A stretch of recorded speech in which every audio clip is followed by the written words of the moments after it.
एक पौराणिक कथा के अनुसार नवरात्रि में मां दुर्गा ने महिषासुर नामक राक्षस का वध करके देवताओं को उनके कष्टों से मुक्त किया था। महिषासुर ने भगवान शिव की आराधना करके अद्वितीय शक्तियां प्राप्त कर ली थीं और तीनों देव अर्थात ब्रह्मा, विष्णु व महेश भी उसे हराने में असमर्थ थे। महिषासुर राक्षस के आतंक से सभी देवता भयभीत थे। उस समय सभी देवताओं ने अपनी अपनी शक्तियों को मिलाकर दुर्गा को अवतरित किया। अनेक शक्तियों के तेज से जन्मी माता दुर्गा ने महिषासुर का वध करके सबके कष्टों को दूर किया। दूसरी कथा के अनुसार एक नगर में एक ब्राह्मण रहता था। वह मां भगवती दुर्गा का परम भक्त था। उसकी एक कन्या थी। ब्राह्मण नियम पूर्वक प्रतिदिन दुर्गा की पूजा और यज्ञ किया करता था। सुमति अर्थात ब्राह्मण की बेटी भी प्रतिदिन इस पूजा में भाग लिया करती थी। एक दिन सुमति खेलने में व्यस्त होने के कारण भगवती पूजा में शामिल नहीं हो सकी। यह देखकर उसके पिता को क्रोध आ गया और क्रोधवश उसके पिता ने कहा कि वह उसका विवाह किसी दरिद्र और कोढ़ी से करेगा। पिता की बातें सुनकर बेटी को बड़ा दुख हुआ और उसने पिता के द्वारा क्रोध में कही गई बातों को सहर्ष स्वीकार कर लिया। कई बार प्रयास करने से भी भाग्य का लिखा नहीं बदलता है। अपनी बात के अनुसार उसके पिता ने अपनी कन्या का विवाह एक कोढ़ी के साथ कर दिया। सुमति अपने पति के साथ विवाह कर चली गई। उसके पति का घर न होने के कारण उसे वन में घास के आसन पर रात बड़े कष्ट से बितानी पड़ी।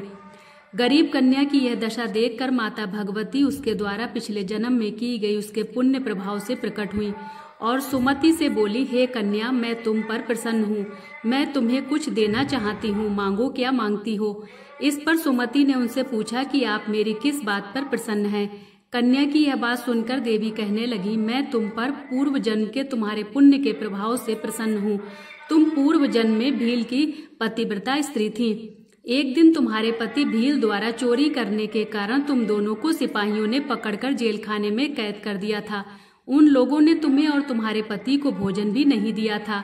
इस प्रकार नवरात्र के दिनों में तुमने ना तो कुछ खाया ना ही जल पिया, इसलिए 9 दिन तक नवरात्र व्रत का फल तुम्हें प्राप्त हुआ। हे ब्रह्माणी, उन दिनों अनजाने में जो व्रत हुआ उस व्रत के प्रभाव से प्रसन्न होकर आज मैं तुम्हें मनोवांछित वरदान दे रही हूँ। कन्या बोली कि अगर आप मुझ पर प्रसन्न हैं तो कृपा करके मेरे पति का कोढ़ दूर कर दीजिए। माता ने कन्या की यह इच्छा शीघ्र पूरी कर दी। उसके पति का शरीर माता भगवती की कृपा से रोगहीन हो गया।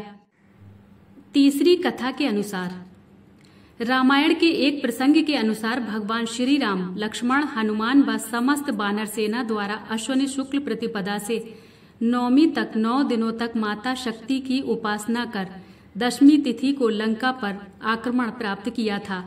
इस तरह नवरात्रों में माता दुर्गा की पूजा करने की प्रथा के पीछे कई कथाएं प्रचलित हैं, जिसके बाद से ही नवरात्रि का पर्व आरंभ हुआ और माता दुर्गा की पूजा होने लगी।